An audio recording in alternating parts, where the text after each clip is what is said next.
اعلیٰ حضرت ماضی قریب کی بات بتا رہا، اعلیٰ حضرت بہت بڑا نام ہے۔ جو اعلیٰ حضرت کی زبان بھی نہیں سمجھتے نا اردو، وہ بھی اعلیٰ حضرت کو اعلیٰ حضرت مانتے ہیں، سبحان اللہ۔ اعلیٰ حضرت سرکار کی محبت کے یہ عالمی حج کرنے اپنی ماں کے ساتھ جا رہے ہیں۔ کس کے ساتھ؟ زور سے بول دو، اپنی امی جان کے ساتھ حج کرنے کے لیے اعلیٰ حضرت کائے میں جا رہے ہیں؟ جہاز میں۔ جہاز کون سا ہے؟ پانی والا۔ پانی والا بھی کون سا؟ جو ہواؤں سے چلتا ہے، جس میں انجن نہیں ہوتا۔ پہلے کیسے چلتے تھے؟ ہواؤں سے، اس میں انجن نہیں ہوتے تھے۔ اس کے بعد انجن والے آئے اور پھر اس کے بعد یہ ہوائی والے آئے۔ تو پہلے تو کئی سال بھی اور مہینے بھی لگ جایا کرتے تھے جانے اور آنے میں، اس لیے کہ ہوائیں جیسی چلتی تھی ویسے جہاز چلتے تھے۔ ہوائیں مخالف چلی، رک گئے، موافق چلی، چلنے لگے۔ اور کبھی کبھی ایسا بھی ہوتا تھا کہ آگے بڑھے اور ہوائیں مخالف چلی تو کبھی پیچھے بھی ہٹنا پڑتا تھا۔ سمجھ رہے ہیں آپ؟ وہ لوگ حج کرتے ہیں، بڑا مشکل کام تھا، اس کو بھی حج کرنا تھا کہ نہیں تھا؟ مشکل کام ہے، مشکل کام تھا۔ اپنی امی کے ساتھ جا رہے ہیں اعلیٰ حضرت۔ ٹوپی والوں انہیں اشارہ نہ کرو، میری دیکھو اب بھی کری رہے۔ میں لاکھوں کے مجمع میں دیکھ کے سب کی حرکتوں کو جانتا ہوں، بیٹا یہ تو تھوڑا مجمع۔ اپنی امی کے ساتھ حج کرنے جا رہے ہیں، جہاز میں بیٹھے۔ کائے میں بیٹھے؟ جہاز میں۔ اچھا، اس جہاز کی تھوڑی سی ڈیفینیشن سمجھ لو۔ اس کے جو برک ہوتے تھے ان کو بولا جاتا تھا لنگر۔ برک کو کیا بولا جاتا تھا؟ لنگر۔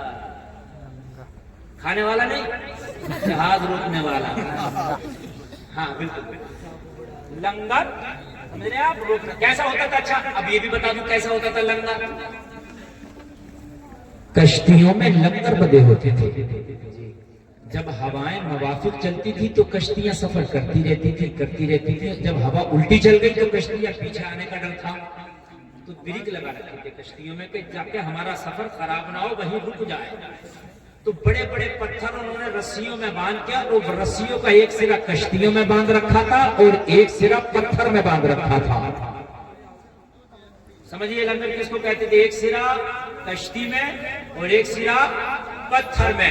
وہ پتھر کشتی میں رکھے ہوتے تھے، جب ہوا مخالف چلی تو وہ پتھر اٹھا کے سمندر میں ڈال دیے۔ وہ اس طریقے سے رسیوں کو کھینچ لیا کرتے تھے پتھر، کشتیوں کے لنگر کھینچ جایا کرتے تھے، کشتیاں وہی رک جایا کرتی تھی۔ رک جایا کرتی۔ وہ بریک ہے، کیا ہے؟ کشتیوں کے لنگر۔ پورا سمجھ گئے؟ پورا سمجھ گئے کہ نہیں سمجھ گئے؟ اچھا، لنگر رکھے ہوتے تھے پائے میں کشتی میں، اور جب مخالف چلی ہوا تو کشتی تو اٹھا کے سمندر میں پھینک دیے، رسیوں سے اس کو کھینچ لیا گیا، کشتی وہی رک گئی۔ اور جب ہوا موافق چلی تو لنگر اٹھا دیے۔ کیا کیے لنگر؟ زور سے بولو، اٹھا دیے۔ دل سے سننا، لنگر اٹھا دیے، کشتی میں رکھ دیے، کشتی چلنے لگی۔ اعلیٰ حضرت اپنی ماں کے ساتھ حج کرنے جا رہے ہیں، کشتی طوفان میں پھنس گئی۔ کائے میں پھنس گئی؟ طوفان میں کشتی پھنس گئی۔ کپتان بولا، ملاح بولا، نا خدا بولا، لنگر ڈال دو، لنگر انداز کر دو کشتی، اس لیے کہ کشتی پلٹ بھی سکتی ہے۔ طوفان کی نظر ہو گئی۔ لوگوں ذرا غور کرو، جو سارا عملہ تھا جہاز کا انہوں نے لنگر اٹھائے اور اٹھانے کے بعد میں سمندر میں ڈال دیے۔ کشتی لنگر انداز ہو گئی، کشتی وہی رک گئی۔ لوگوں کو طوفان بڑی تیز کا تھا، کپتان نے اعلان کر دیا جان کا خطرہ ہے، اللہ نے اعلان کر دیا مال کا خطرہ ہے۔ اللہ اور کپتان بول اٹھا، لوگوں اپنی اپنی جانوں کی حفاظت کرو۔ کشتی اس وقت طوفان کے تھپیڑوں پہ نظر ہو گئی ہے، پتہ نہیں کس وقت کشتی پلٹ جائے، کس وقت جو ہے آپ جان سے ہاتھ دھو بیٹھو۔ لوگوں ذرا غور کرو، سب اپنی اپنی جان بچانے میں لگے ہیں۔ اعلیٰ حضرت کی ماں اعلیٰ حضرت کو تلاش کر کے بولی، بیٹا احمد رضا تو کہاں ہے؟ اعلیٰ حضرت کے پاس آئی تو کیا دیکھا؟ اعلیٰ حضرت کاغذ میں کچھ لکھ رہے ہیں۔ کہنے لگی بیٹا، کشتی نے جواب دے دیا، مشینری نے جواب دے دیا، ملاح نے جواب دے دیا، کپتان نے جواب دے دیا ہے، کشتی ڈوبنے والی ہے۔ کوئی مال بچا رہا ہے، کوئی اپنی آل و اولاد بچا رہا ہے، کوئی اپنے عزیز و اقربا کو دیکھ رہا ہے۔ اے بیٹا احمد رضا تو لکھنے میں لگا ہے، اے بیٹا کیا کشتی ڈوبے گی نہیں؟ اعلیٰ حضرت نے کہا ماں مجھے اعلان کرنے دے، یہ کشتی ڈوبے گی نہیں، یہ کشتی جدہ کے ساحل سے لگتے رہے گی۔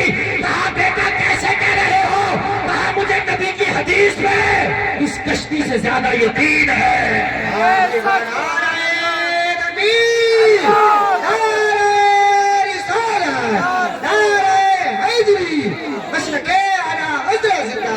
مجھے نبی کی حدیث پہ اس کشتی اور اس کپتان سے زیادہ یقین ہے.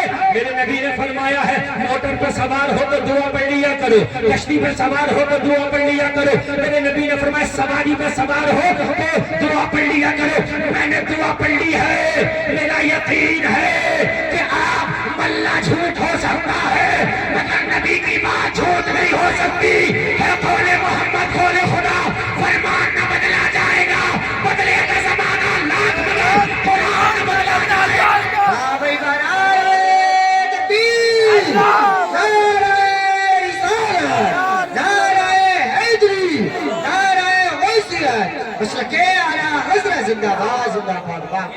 کپتان جھوٹا ہو سکتا ہے, یہ کشتی جھوٹی ہو سکتی ہے, لیکن میرے نبی کا فرمان نہیں جھوٹا ہو سکتا. یہ کشتی جا کر کے ساحل سے لگ کر کے رہے. سبحان اللہ سبحان اللہ.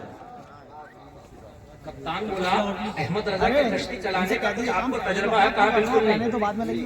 کبھی چلائیے؟ کہا بالکل نہیں. تو کہا میرا تجربہ کہہ رہا ڈوب جائے گی. کہا وہ تمہارا تجربہ کہہ رہا مگر میرا عشق کہہ رہا کہ یہ پار لگ جائے گی.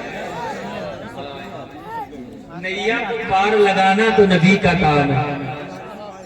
اعلیٰ حضرت نے فرمایا او کشتی کے کارکنان, او کشتی کے ڈپارٹ سن لے, جو لنگر تم نے ڈالے ہیں لنگر اٹھا دو. اب کشتی ڈوبے گی نہیں, اب کشتی مدینے والے کی طرف چلے گی. لوگوں سب کہہ رہے تھے احمد رضا تمہیں تجربہ نہیں ہے, تم نے لنگروں کو اٹھوا دیا, پتہ نہیں ڈوب نہ جائے. کہا لنگر اٹھا دو اور ذمہ داری کے طور پر میرا شیر لے جاؤ. اعلیٰ حضرت نے لنگر اٹھوا دیا اور مدینے کی طرف رخ کر کے کہنے لگے آنے تو یا ڈبو دو, اب تو تمہاری جانب کشتی تمہیں پہ چھوڑی, لنگر اٹھا دیے.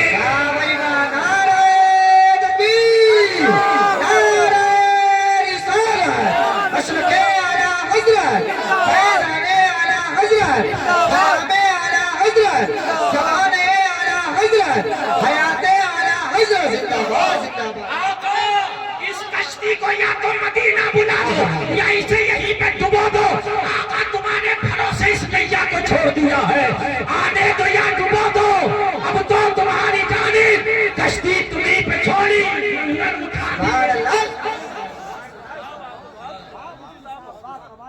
میرے کریم سے اگر مانگا کسی نے قطرہ, دریا بہا دیے ہیں, دربے بہا دیے, ان کی مہک ندی کے بچے کھلا دیے ہیں, جس راہ چل دیے ہیں کوچے بسا دیے. سبحان اللہ سبحان اللہ. ماشاء اللہ ماشاء اللہ.